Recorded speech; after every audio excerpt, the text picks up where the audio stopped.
En Informe Pastrán TV conversamos con el presidente del Partido Social Cristiano Nicaragüense, doctor Fanor Avendaño Sosa, sobre el reciente acuerdo entre Nicaragua y la OEA, las elecciones municipales y las relaciones con Estados Unidos. Bienvenidos. Esto es Informe Pastrán TV con Adolfo Pastrán Arancibia, entrevistando a los protagonistas del momento. Estimados televidentes, muy buenos días. Bienvenidos al programa de hoy, este viernes 10 de marzo del año 2017. Hoy cumplimos 30 programas. Muchas gracias por su sintonía y su preferencia. Sean todas y todas bienvenidos. Un rápido repaso a las noticias más importantes de las últimas horas. El ministro de Hacienda y Crédito Público, Iván Acosta, presentó ayer el informe presidencial de gestión del presidente Daniel Ortega en los últimos 12 meses, destacando que el crecimiento del Producto Interno Bruto de Nicaragua en el 2016 fue del 4.9%, entre 4.7 y 4.9, acercándose al 5%, dijo que todavía están ajustando las cifras. La bancada del PLC criticó este informe, cuestionó, atacó los niveles de exportaciones y se declararon inconformes con el informe presidencial. El presidente del Consejo Superior de la Empresa Privada, José Adán Aguirre, dice que hay consenso ya en el reglamento de la ley de asocio público-privada que fue aprobada el año pasado, ya se pusieron de acuerdo el sector privado con el gobierno, esto para atraer nuevas inversiones mancomunadas sector privado-gobierno. Y el 2016 fue récord en venta de vehículos. El presidente de la Cámara de Comercio y Servicios de Nicaragua, Rosendo Mayorga, confirmó que en el año pasado se vendieron nada más y nada menos que 19,000 vehículos nuevos. A eso hay que sumarle los vehículos semiusados o usados, las motocicletas, y ya el parque vehicular estaría tal vez superando los 800,000 unidades. En una de las noticias más importantes, el gobierno de los Estados Unidos ha confirmado que ha desplegado marines en Siria, pero sin solicitar permiso a Damasco. Recuerden ustedes que hace 2 semanas el presidente Donald Trump había dicho que él iba a ser solo presidente de los Estados Unidos y no del mundo, y ahora está haciendo lo contrario.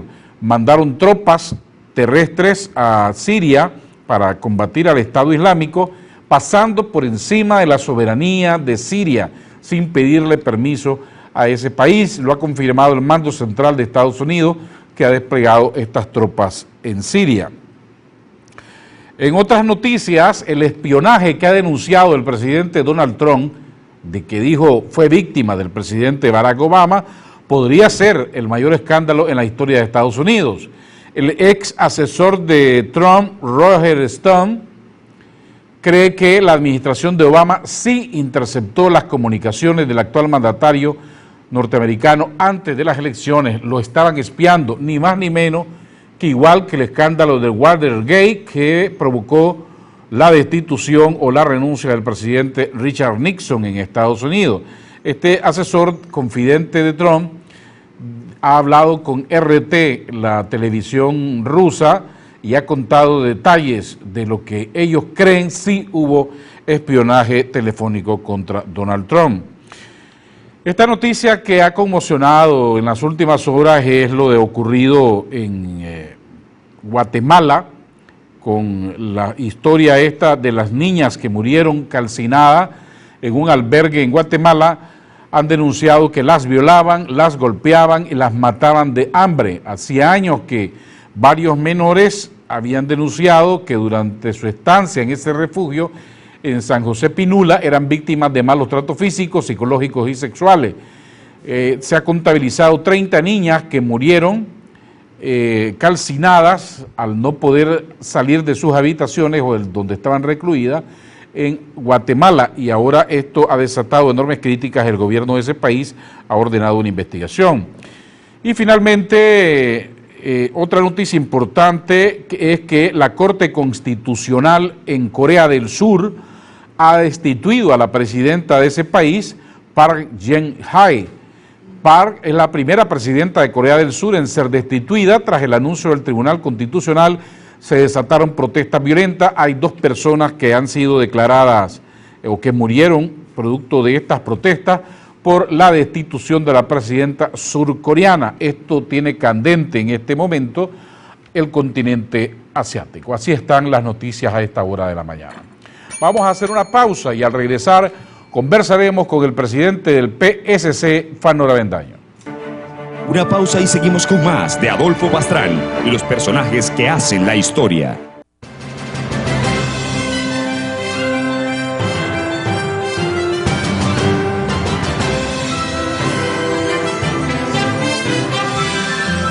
Informe Pastrán, el medio digital pionero que prefieren los tomadores de decisiones. Un boletín diario sobre la vida política, económica e institucional de Nicaragua, informando de forma equilibrada, balanceada y transparente. El medio digital líder por su profesionalismo, por el derecho de informar y ser informado. Informe Pastrán, donde todas las voces se escuchan. Anúnciese aquí. Suscríbase ahora.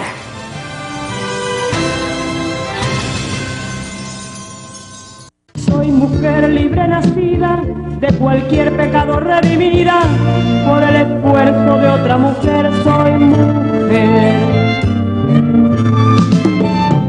Retomando mi rumbo, afianzando los pies en esta tierra que reclamo para mí, como mi parcela propia e individual.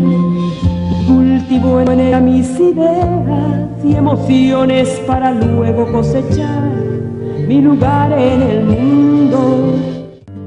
Cambia lo superficial, cambia también lo profundo. Responsable, Cambia el modo de pensar, respetuosos de las opiniones, profesional, los años, independiente, cambia el pastor su rebaño, y así como imparcial, pero no cambia mi amor, por muy lejos que se encuentre. Entrevista CDNN 23 con Plinio Suárez García.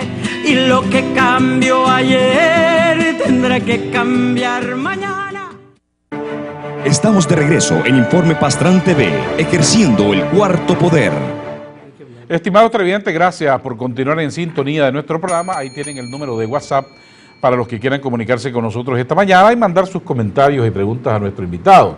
Antes quiero leer un mensaje de un estimado televidente. Estimado amigo, lo felicito por conservar la ética periodística en estos tiempos tan difíciles, donde el nicaragüense prefiere callar. Gracias por permitirme expresar mis humildes ideas para bajar las estadísticas sobre accidentes de tránsito. Ese tema también lo vamos a abordar más adelante. Doctor Fanor Avendaño, bienvenido al programa. Gracias. Un gusto tenerlo. Gracias por estar compartiendo con vos y los televidentes, y aquí estamos para dar nuestros aportes en la medida de lo posible. Bueno, hay tantos temas de los que quisiéramos abordar esta mañana y quisiera empezar por los accidentes, porque hay que crear conciencia todos los días sobre los accidentes de tránsito. Ayer la noticia en las redes sociales fue la de los muchachos que iban en una motocicleta y que un bucero se les metió en la preferencia y los pasó llevando. ¿Cuáles son sus consideraciones de esto que está sucediendo? Hemos visto con mucha preocupación cómo esta ola de accidentes se está adueñando incluso de una psiquis en el país. Se está convirtiendo como una epidemia, pero también ya va transbordándose hacia un problema de salud mental, hasta de los que no son parte físico-material del accidente. Y hemos ido analizando esto y proponiendo cosas, y el análisis es que esto no es un problema de la Policía Nacional, al cual tiene que resolverlo nuestra Policía Nacional. Lo he manifestado en otros medios.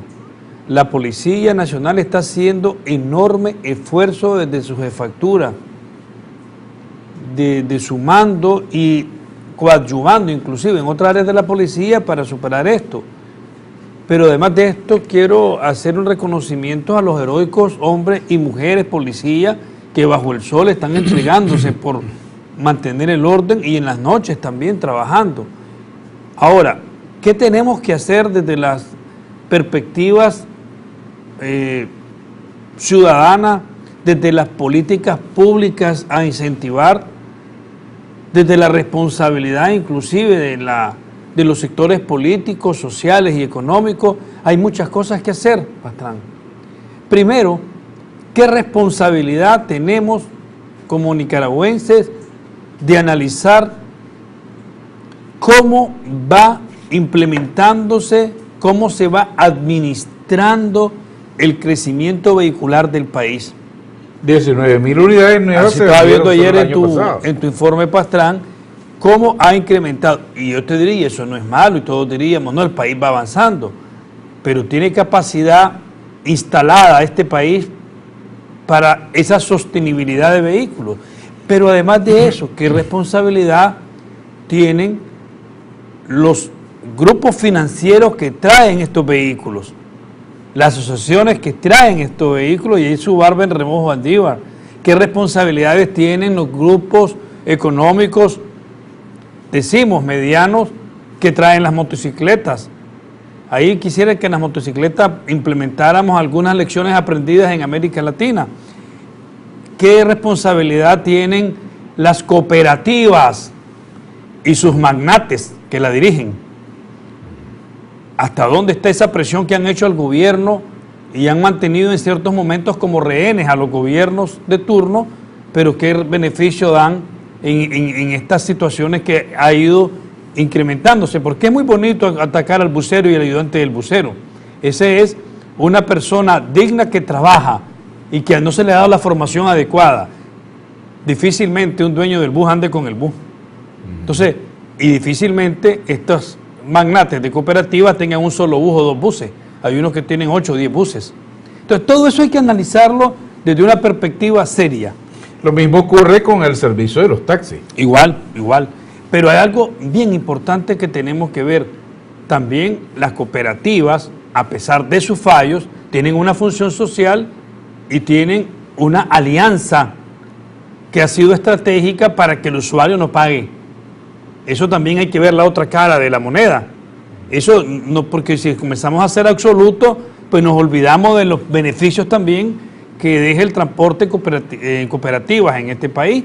Y eso también hay que verlo con mucha seriedad y con mucha madurez, el aporte a mantener un costo social más bajo que en toda Centroamérica del precio del transporte colectivo. Entonces, tenemos que hacer esa ponderación. Algo sí que es importante, y aprovecho el medio y tu programa para decir la responsabilidad que tiene el gobierno de Nicaragua y las compañías importadoras y distribuidoras de los vehículos. Estamos vendiendo vehículos para los pobres, dicen, porque hay vehículos que cuestan hasta $8,000 nuevecitos, Pastrán. Y si das $500, te lo dan y te lo llevas a tu casa. Pero esto es para la gente pobre, dice, para que tenga su auto. Pero le das el vehículo, pero no le das la seguridad. Buscate en un vehículo de $7,000, $8,000 nuevo, una bolsa de aire. No tiene. ¿Y qué te dice cuando vas ahí? Ah, no, ese es un accesorio. Quiere decir que para los pobres, una bolsa de aire es un accesorio. Una bolsa de aire en un accidente puede salvarle la vida a cualquiera. Está demostrado en más del 60% de los casos. Oíme bien, demostrado en Pero más del 60% si el que va a de comprar los un casos. carro quiere que traiga la bolsa de aire, un aire acondicionado mejor, que tenga cierto detalle, entonces te dice el vendedor, eso es una extra. Y esa extra vale $1,000 o tantos dólares más. Hasta hace menos de 15 años, Pastrán, a mí me gustan mucho las estadísticas, yo estudiante de Derecho Estadístico, vos sabés, ¿cuántas muertes había por no llevar cinturón? Nicaragua no registraba hasta hace 15 años ni 2,000 muertes al año por cinturón. Se hizo una ley de cinturones de seguridad. Se han hecho reformas a la ley de policía de tránsito. Ahora voy al cuestionamiento fraterno a nuestra Asamblea Nacional. Se ha legislado sobre bolsas de aire. Ahí está. Pero es que muchos de nuestros para el Castro, para la bancada de de nuestro amigo Meléndez del PLC, para Alfredo César, para Byron Jerez, para los diputados del PLI. Ahí está la necesidad de que legislen para que no haya nadie que no compre un auto, ni que venga un auto usado de fuera si no trae bolsas de aire. Pero vamos más allá. Vamos a lo colectivo, Pastrán, que es más preocupante aún. Están compañías grandes vendiendo vehículos de 16 pasajeros, 22 pasajeros, inclusive unas de 30 pasajeros, microbuses, entiéndase, sin cinturones de seguridad. Y voy más allá todavía, te hablo demostrándolo, porque me tuve que ir a varias empresas a ver qué microbús grande de 30 compraba yo. Hay vehículos, y esto es muy importante que lo sepa el gobierno y los reguladores, e Intrama, que es la que autoriza a los vehículos interlocales. Hay vehículos de 30 pasajeros que no tienen barras estabilizadoras traseras y se están vendiendo aquí. Y eso es un riesgo para la vida. Total. ¿Cómo pueden vender un vehículo sin eso? Por arena, por lluvia, vos sabés que a veces cae aceites, o por el viento. Nosotros hemos ido en la carretera y cuando hay un furgón o un bus grande y el viento, esas dos cosas se unen y te empujan. ¿Te imaginas cuando no tienen barras de estabilizadora? Eso también es preocupante. ¿Dónde están estas compañías con las ferias y con todas estas cosas que digan, aquí no hay vendemos con barras estabilizadoras traseras? Social empresarial. Yo diría que no es responsabilidad social empresarial y quizás no cabería, pero sí cabería que no hay responsabilidad para la vida. Ahora, ¿cómo vamos a dejar al gobierno solo con este problema? Los políticos, los sectores económicos, los sectores sociales, también tenemos que decir, esto no es un problema para que una política pública, el gobierno del presidente Ortega lo resuelva. No, tenemos que poner propuestas. ¿Qué propuesta se nos ocurre en el momento a discutir? No solamente criticar acá, a discutir. ¿Dónde está el rodamiento y para qué se ocupa? Tenemos el FOMAVE, ¿verdad? Y hemos visto lo que ha resultado. El FOMAV da resultado porque es el mantenimiento de toda la red vial nacional. El Ministerio de la Construcción y Transporte, y lo hemos dicho otras veces con vos aquí, ha sido el mejor ministerio en la administración Ortega, con su ministro que casi nunca logro verlo, porque no soy constructor, ¿verdad? Pero les mando un saludo al ministro de la Construcción. Pero te quiero decir algo importante es qué hacemos con el rodamiento. Entonces dirían una gente, ya se está especulando de que se pierde. Hablando estadísticamente, como cuando vos y yo éramos jóvenes y estudiábamos esto, y matemáticamente, el rodamiento con dificultad lo que se recauda, da para pagarle al que lo recauda. Bueno, se supone que el impuesto de rodamiento es precisamente para darle mantenimiento a las calles. Claro, pero no da. ¿Por qué? Porque en algunas cosas los gobiernos, y en este caso el gobierno del presidente Ortega, en algunas cosas hace cobros simbólicos. ¿Y por qué hace cobros simbólicos? Porque lo hace para las mayorías, pero ahí se aprovechan las minorías. Te voy a dar un ejemplo concreto. El presidente Ortega, en su administración, ha dicho que nadie va a pagar un pasaje caro colectivo en Managua. Y es cierto, lo ha mantenido. 250 se ha mantenido desde hace mucho tiempo. Pero ahí todo el mundo no... Ese es un subsidio directo al transporte. Claro, y a los sectores populares. Pero ahí nos aprovechamos todo. ¿Qué tendría que darse una política pública en este sentido? Que el sticker de rodamiento para los pobres se mantenga para los autos pobres en su cilindraje y precio. Cilindraje y precio. Si pagamos 300 pesos o 200 pesos, que se quede ahí. El auto que tenga determinado cilindraje y precio. Pero ya los autos como los tuyos tienen que pagar más, patrón. Te reí, para. Entonces, esos autos podrían pagar el que tiene una Prado, el que tiene un Explorer, el que tiene una Mitsubishi Monteros, ¿verdad? Que paguen $200 al año. Y los que tienen Discovery, los que tienen Porsche, los que tienen Jaguar, que paguen BMW. Sí, la Bella y la Bestia, que es la X6, es la tuya, ¿verdad? Esos pagan un dinero que puede ser que soporte.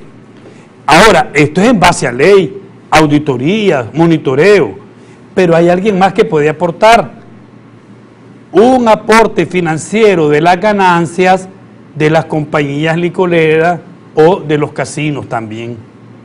Se hace este bolsón y se comienza a ampliar calles, a educar. Los casinos no sé si están dentro, no están, pero lo que pueden aducir las licoreras, que ya lo han dicho en el pasado, recaudan por licores los casinos. Es que ellos son parte de la gran industria fiscal de este país. Puede ser. Y que ya no pueden más impuestos. Ah, no, pero te digo, es que esto es una cuestión que hay que, por eso te digo, analizarla.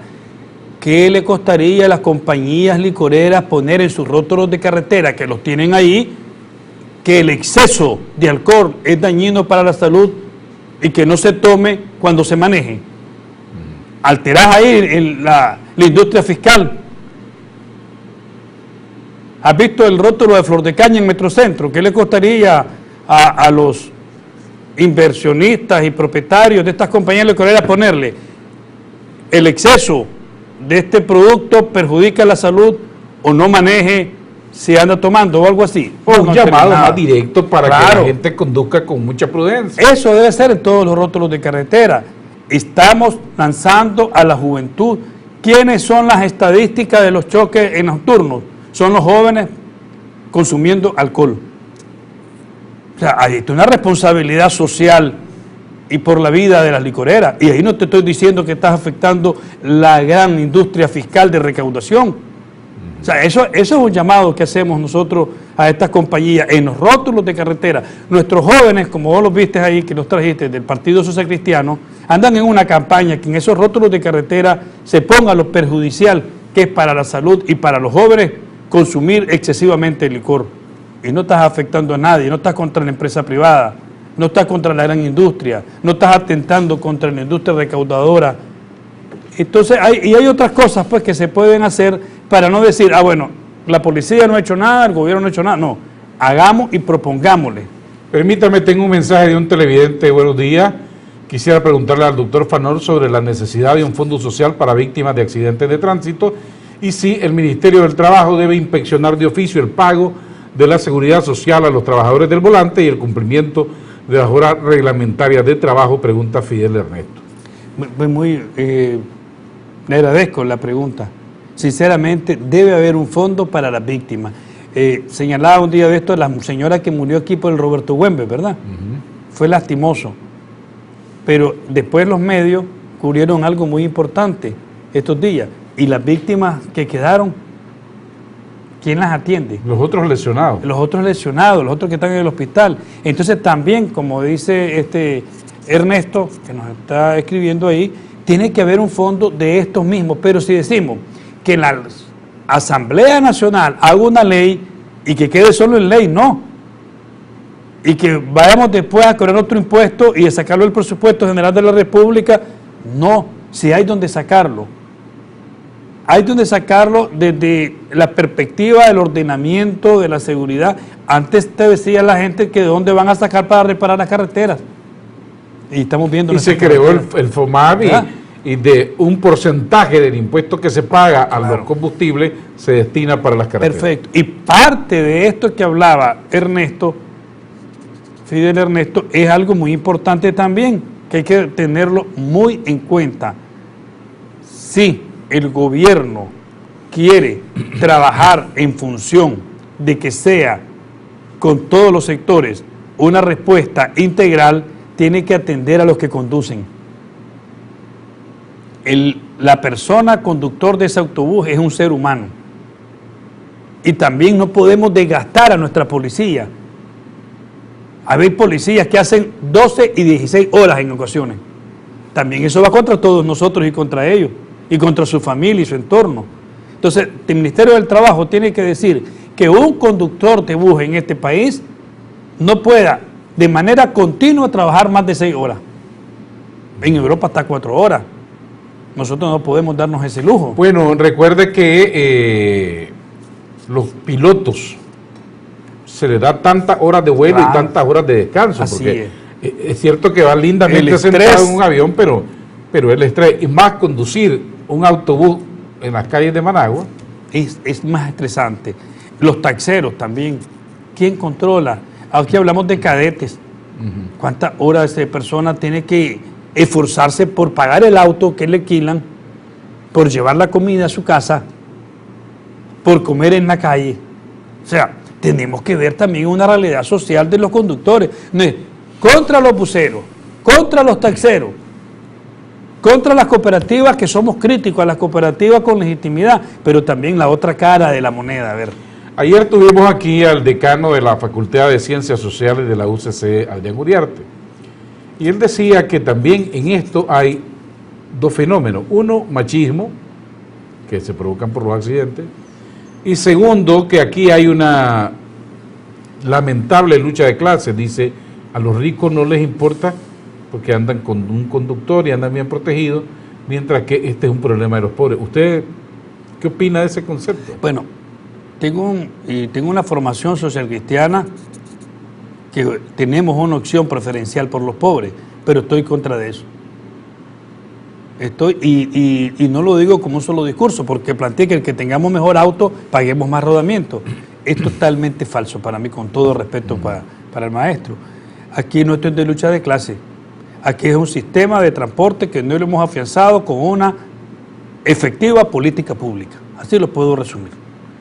Aquí no hay problema de clase. Es más, los sectores que tienen los mejores autos saben conducir más que los que tienen menos, porque se han instruido mejor.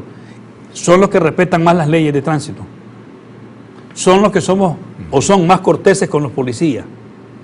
Son los que a veces más multan, porque el policía es más solidario con el que ve la chatarrita, pues. O sea, por favor, pues, aquí no es de clasismo.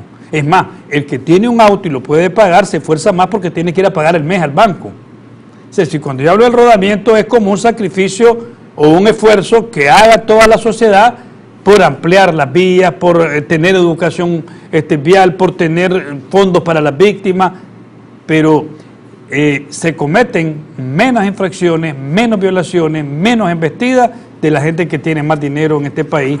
Y no hablemos que este país tenga grandes grupos de clases, porque no estamos en Guatemala, El Salvador, inclusive, con todo respeto, en Costa Rica.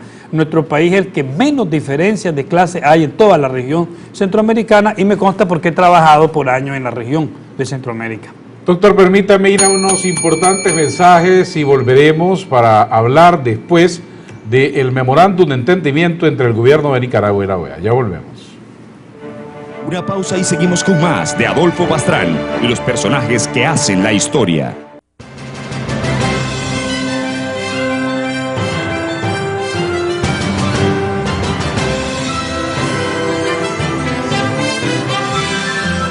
Informe Pastrán, el medio digital pionero que prefieren los tomadores de decisiones.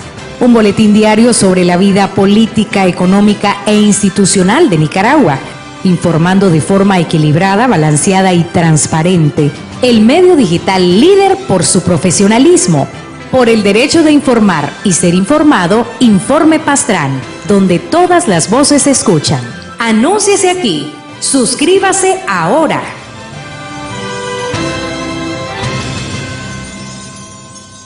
Soy mujer libre nacida, de cualquier pecado redimida, por el esfuerzo de otra mujer soy mujer. Retomando mi rumbo, afianzando los pies en esta tierra que reclamo para mí, como mi parcela propia e individual.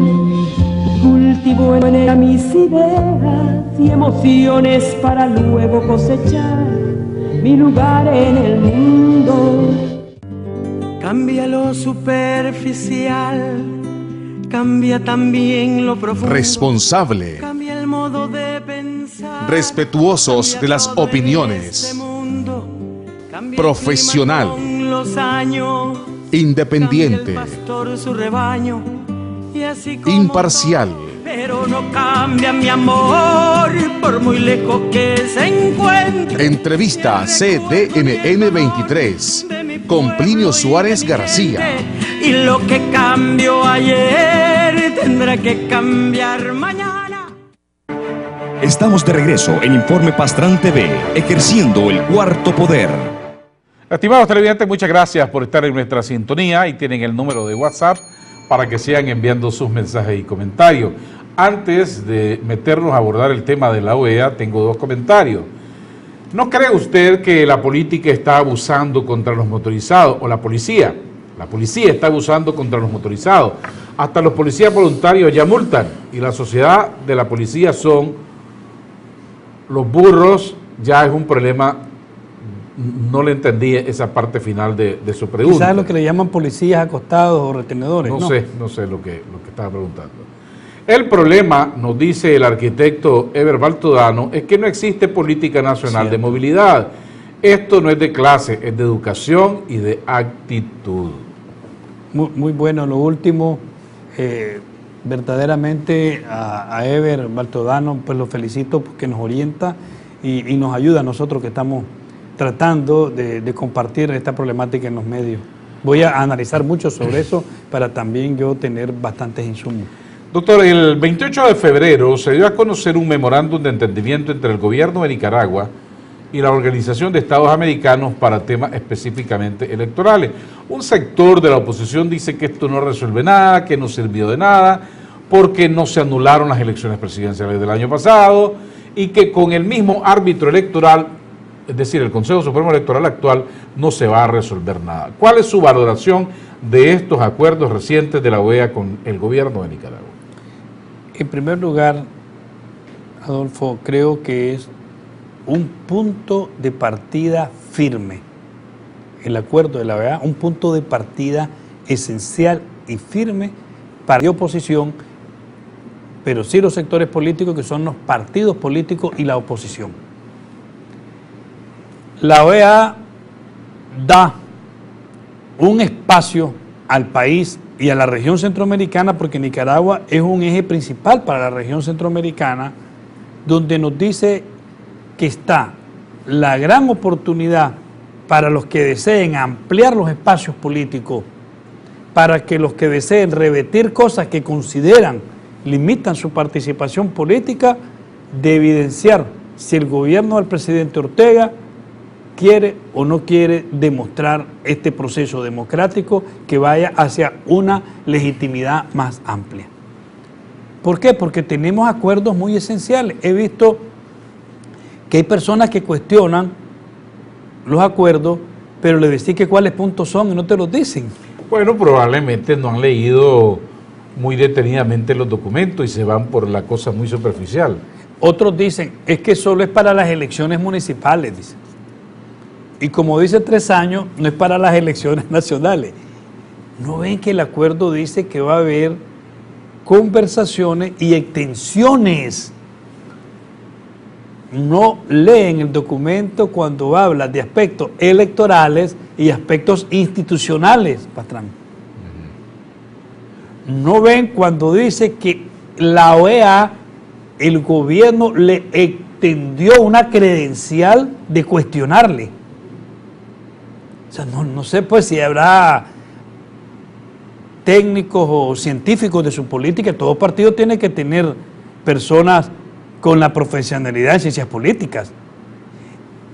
Él dice, es que este acuerdo no dice nada. Dice, un día estoy a Chepe Palé, mi amigo, que lo estimo mucho. Pero si Chepe Palé es un político experimentado, digo yo, Eliseo Núñez, y no está viendo que este gobierno es más, de un poco más de lo que otros gobiernos podrían dar. Bueno, lo que decía aquí el lunes pasado el exdiputado Eliseo Núñez Morales precisamente es que el acuerdo o estos entendimientos con la OEA no atendían las sugerencias de este sector de la oposición que ellos representan, que demandan un nuevo Consejo Supremo Electoral, una nueva ley electoral, garantías institucionales. Incluso dijo que para ir a las próximas elecciones municipales de noviembre no hay garantías. Sí, pero las garantías están reflejadas en el punto, mira, en el punto 6. ¿Habrá leído el punto 6? En el punto 10. Y después vamos que en el 12 le da a la OEA, el gobierno de Nicaragua, la posibilidad de que bilateralmente puedan negociar espacios para la aquí habla resolver las diferencias que puedan tener sobre aspectos muy importantes. La OEA le puede decir al gobierno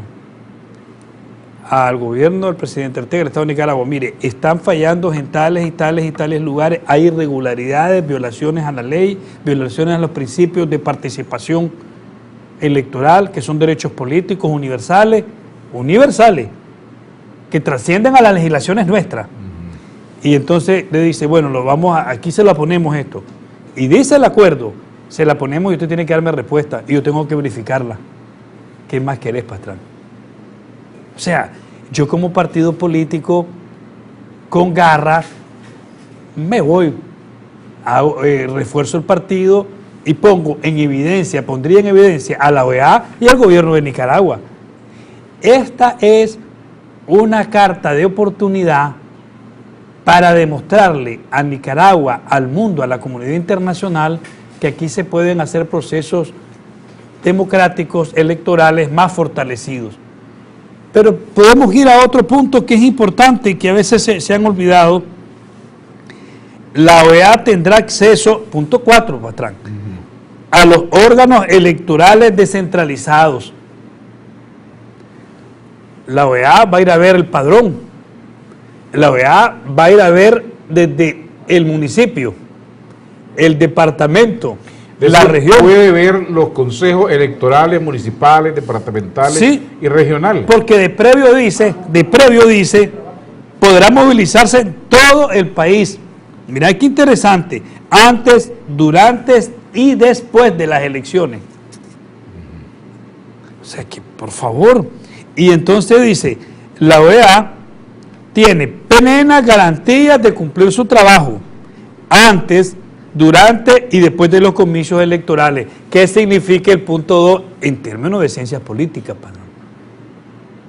Que la OEA, el gobierno de Nicaragua, por medio del Estado de Nicaragua, el Estado, porque es el Consejo Supremo Electoral y su presidente, doctor Roberto Rivas, el doctor Roberto Rivas va a llamar a elecciones.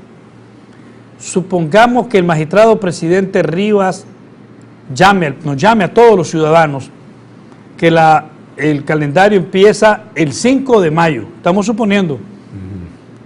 El 6 de mayo, ya los partidos políticos se convierten en agentes directos de este acuerdo. El 6 de mayo, siendo el mismo 5, se convierten en agentes directos de este acuerdo. La OEA podrá despachar con ellos durante y después de las elecciones municipales. Es decir que la misión técnica de la OEA puede tener contacto directo o deberá tener contacto directo con los partidos políticos que van a ir a las elecciones municipales, hablar con sus candidatos, escucharles cualquier queja. Hay algo más, Pastrán. Hay algo más que no han visto. No solamente podrá acompañarles también a ellos, podrá sugerirle a ellos, podrá recepcionar y procesar las inquietudes de ellos. Porque aquí te dice que la OEA participará y lo único, tiene inmunidad, vienen con inmunidad. Y lo único que tienen que respetar es el orden legal establecido. Como todo en parte del mundo. Pues no pueden hacer campaña proselitista a favor de ningún candidato, claro, y por nada. Como un embajador acá.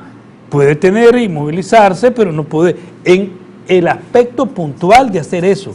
Pero por lo demás pueden hacer todo.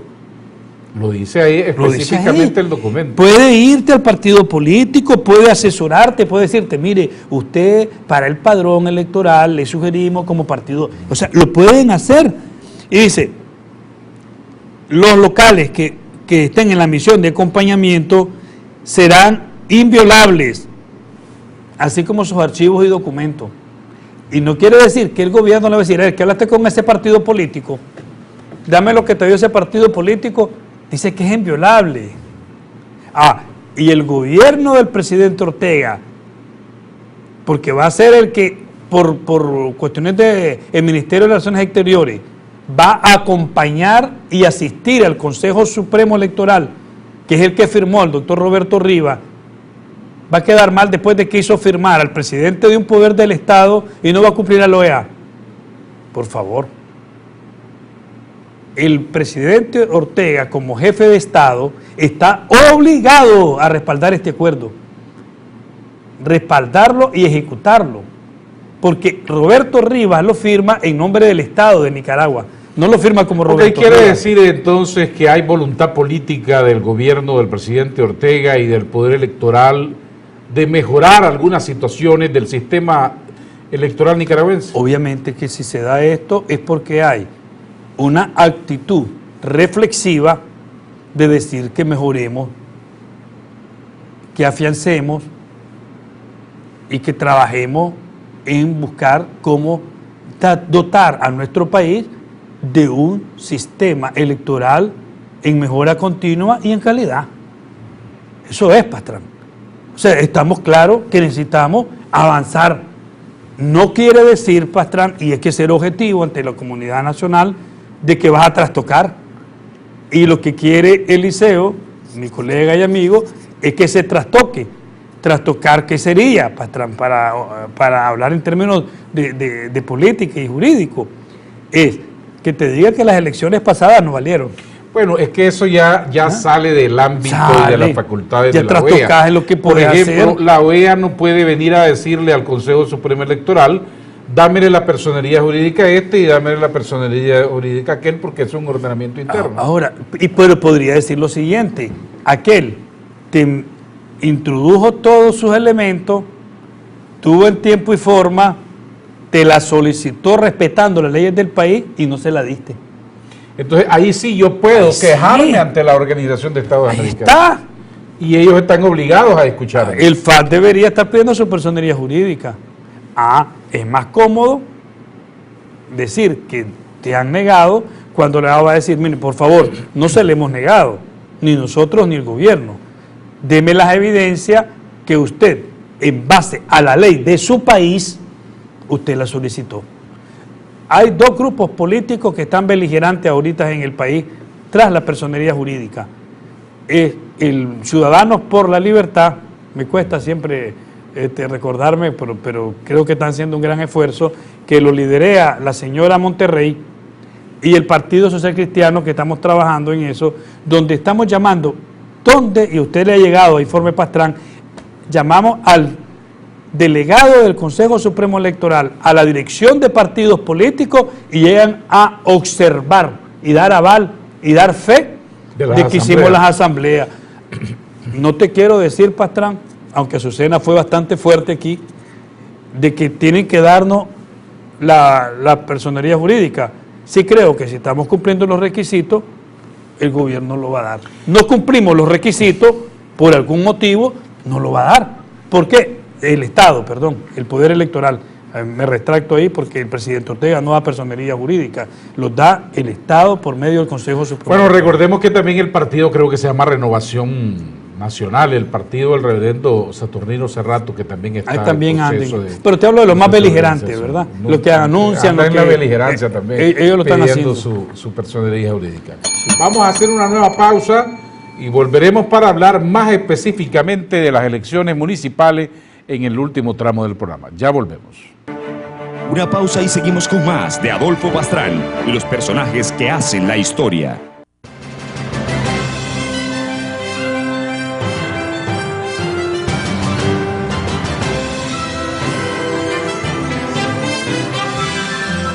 Informe Pastrán, el medio digital pionero que prefieren los tomadores de decisiones. Un boletín diario sobre la vida política, económica e institucional de Nicaragua, informando de forma equilibrada, balanceada y transparente. El medio digital líder por su profesionalismo, por el derecho de informar y ser informado. Informe Pastrán, donde todas las voces se escuchan. Anúnciese aquí. Suscríbase ahora.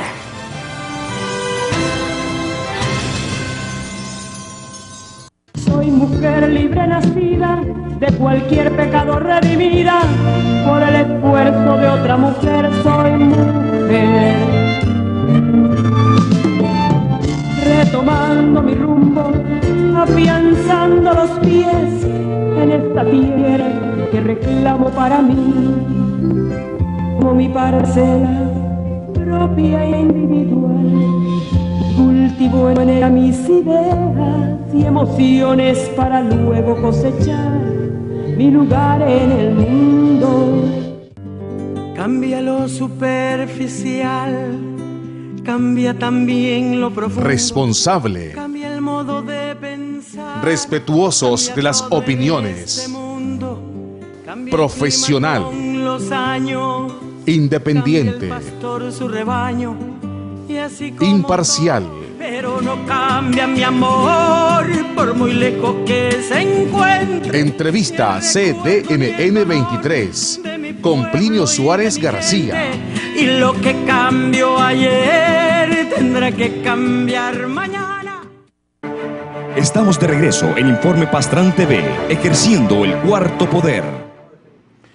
Estimados televidentes, gracias por continuar en nuestra sintonía. Ahí tienen el número de WhatsApp para que sigan enviando sus comentarios. Vamos a leer algunos que nos han enviado. Doctor, entonces, vista las circunstancias, como dicen ustedes, los abogados, vamos a elecciones municipales en el próximo mes de noviembre. Su partido, si le dan la personería jurídica en las próximas semanas, ¿está dispuesto a participar en las elecciones? Sí, la participación es un derecho político, es un derecho constitucional, por ende fundamental, y todos los ciudadanos estamos en la obligación moral, en el deber moral de participar en la política. Nosotros no podemos decir los ciudadanos, eso no va conmigo. El problema del agua en el país, eso va con todos nosotros, con los que tenemos agua y con los que no tienen agua. El problema del transporte es un problema de todos nosotros, los que tenemos automóviles y los que no tenemos automóviles. El problema también del combate a la pobreza y a la extrema pobreza. Entre menos exclusión haya en este país, más avanzamos todos. Mientras más educación haya en este país, mientras más seguridad ciudadana y seguridad jurídica haya en este país, ganamos todos. Por lo tanto, la política va con todos nosotros. Nosotros sí vamos a participar independientemente de una personería jurídica o no. Los socialcristianos tenemos pueden ir en alianza. 61 años y hemos tenido como 2 o 3 veces personería jurídica en ese lapso, pero hemos participado y hemos sido protagonistas porque consideramos que es un deber ciudadano y es un deber político. Sí estamos haciendo los esfuerzos para obtener nuestra personería jurídica y vamos a ver las ofertas. Ya tenemos un candidato en Chichigalpa que anda haciendo campaña, Carlos Ramos, que tiene toda la aceptación de sectores fuertes. Tenemos candidatos en Masaya, tenemos candidatos en Matagalpa, tenemos un candidato en alianza posiblemente en Granada. Vamos a ver cómo está Managua. Ya nuestra líder del partido, Azucena Ferrey, dio su opinión de que ella se inclina por una reelección de Daisy Torres. Nosotros somos disciplinados en el liderazgo del partido también y eso se va a discutir en el partido y hay que ver, pues, porque nosotros en la elección pasada apoyamos decididamente a Daisy Torres. Nos pregunta un televidente, doctor Avendaño, ¿esta de apoyar al gobierno del presidente Ortega es a título personal o es una decisión institucional del partido? ¿Y qué provecho le están sacando a esta alianza con el gobierno? Bueno, en principio le quiero decir con mucho respeto al presidente del país, yo no es una alianza donde le doy apoyo personal al presidente del país. Yo como Fanor Avendaño, no. Yo apoyo un proyecto de nación. Yo apoyo la lucha contra la pobreza extrema. Yo apoyo la política pública de la vicepresidenta Rosario Murillo de ponerle a cada pueblo un parque para salud mental y para proyectar una no violencia activa. Yo apoyo los programas de salud, de educación, de carretera, de seguridad pública y también cuestiono, como hice hace rato, también cuestiono cuando están haciendo mal el trabajo de la municipalidad, también cuestiono la inestabilidad de las municipalidades, también cuestiono a veces las políticas desacertadas a nivel internacional. Entonces, desde mi perspectiva socialcristiana como presidente del partido, hago una ponderación, un balance, pero apoyo el proyecto del país y personalmente sí creo que el presidente Ortega tiene más aciertos que fallos en esta conducción del país, por lo tanto apoyo lo que es la gestión de su gobierno. Jamás el presidente Ortega, como Daniel Ortega, me ha pedido un apoyo personal a mí, jamás me lo ha dicho cuando hemos conversado con él, pero sí lo respeto como presidente del país. El Partido Social Cristiano está en una alianza con el FSLN y esa alianza tiene 20 años, cumple este año. Puede ser que en las próximas municipales y en las próximas nacionales cada quien exponga su plataforma política. Puede ser, como puede ser que se vayan unidos. Jamás hemos puesto un cinturón de fuerza, ni una condición, ni un chantaje para nosotros, que lo sintamos que nos están haciendo ellos, o nosotros estemos chantajeando al gobierno por un cargo. En lo personal, vos viste que en estas elecciones pasadas no acepté cargo ni el Parnasén, ni como diputado, porque soy presidente del partido. Y vos me conocés que le he dicho a los medios, antes de ser presidente del PSC, que una de las cuestiones que yo cuestionaba de los demócratas cristianos es que el presidente buscaba cargos públicos. Un presidente de un partido debe ser para negociar por sus militantes y sus dirigentes y no negociarse él. El día que yo me vaya a negociar en un cargo, yo tengo que renunciar al partido, ahí dejé de ser presidente del partido. Y yo pienso terminar mi periodo en el partido, negociar los concejales y concejalas, negociar las alcaldesas y los alcaldes, negociar los futuros diputados y diputadas, negociar los futuros ministros de mi partido, siendo yo presidente del partido, no negociarme yo, como históricamente han sido muchos presidentes, que se negocian ellos y entonces ya después le dicen, y ya no tenés una diputación, ¿qué querés más? Entonces no, eso no debe ser la esencia de un presidente de partido. Un presidente debe primero ver por el bienestar del país, por la democracia, por la justicia social, primero, y después por los intereses de su partido, y por último, por sus intereses personales. Antes de terminar, en los pocos minutos que nos quedan, algunos sectores, algunos analistas en Nicaragua dicen que como la semana pasada el Senado de los Estados Unidos emitió una resolución muy dura contra Venezuela, pidiendo sanciones contra el gobierno del presidente Nicolás Maduro, que eso va a ser un efecto dominó y que pronto veremos una resolución del Senado también igual, similar en el caso del gobierno de Nicaragua. ¿Usted lo ve así? Desde ningún punto de vista. No. Hay un informe del Departamento de Estado para muchísimos países, en lo que es un monitoreo de los derechos humanos, que en primer lugar Estados Unidos, con todo respeto, no es el gendarme del mundo, pero que tiene derecho a hacer su monitoreo a lo interno y tomar sus políticas en base a esos análisis, monitoreos e informaciones que tenga. Sí creo yo de que hay que preocuparse por algunas cosas puntuales. Por ejemplo, qué relaciones tenemos nosotros en esa lucha constante, decidida e institucional que tiene el gobierno de Nicaragua de luchar contra el crimen organizado internacional, que ha dado evidencia, de luchar contra el terrorismo, que hemos dado evidencia, de luchar contra la trata de personas, que ha sido inclusive premiado por los Estados Unidos, el Estado de Nicaragua y sus funcionarios. El informe habla de que la Nicaragua ha hecho esfuerzos importantes en crear la UAF, pero tenemos que caminar más. Y en eso estamos muchos países, incluyendo Costa Rica, que ha sido cuestionada. Pero más duro es el informe en contra de El Salvador. Claro, ¿verdad? Ahora, sí creo que el acuerdo de la OEA nos da una condicionante que la llamada, esa NICAAT, esa va a dormir todo este año. Vamos a esperar los resultados de la OEA, los resultados de las elecciones, para que Nicaragua fortalezca y le demuestre a Estados Unidos que dentro del marco de la soberanía y el respeto y la autodeterminación, siempre queremos seguir fortaleciendo esas relaciones. Por ahí veo la ruta yo, pero no hay que ponerle un uyuyuy, tampoco hay que decir que no hay que atender cada informe de la potencia más grande del mundo. Sería irresponsable decir que no hay que ponerle mente, pero no es que quiere decir que ya es una amenaza, que ya nos estamos hundiendo, al contrario, el acuerdo de la OEA, una OEA que respalde a Estados Unidos y que respalda a su secretario general, ese es un acuerdo beneficioso para la estabilidad del país y para seguir avanzando en una estabilidad económica. Por eso cuestionan al sector privado que dice que apoya a la OEA. Es que el sector privado es inteligente en este país y tiene una visión social y patriótica. en muchos de sus aspectos. Por lo tanto, apoya lo que es el acuerdo de la OEA. Doctor Fanor Avendaño, muchas gracias por habernos acompañado. No será la primera ni la última vez que lo vamos a tener en el programa. Estimados televidentes, gracias por habernos acompañado a lo largo de toda esta semana. Nos veremos el próximo lunes. Que tengan un feliz fin de semana y conduzca con cuidado. Esto fue Informe Pastrán TV, con las entrevistas que forman e informan a la opinión pública sobre el acontecer de Nicaragua y el mundo. Y recuerde que su cita es de lunes a viernes a las 7 a.m. con Adolfo Pastrán Arancibia. Transmitiendo desde sus estudios centrales en Managua. Estás bien.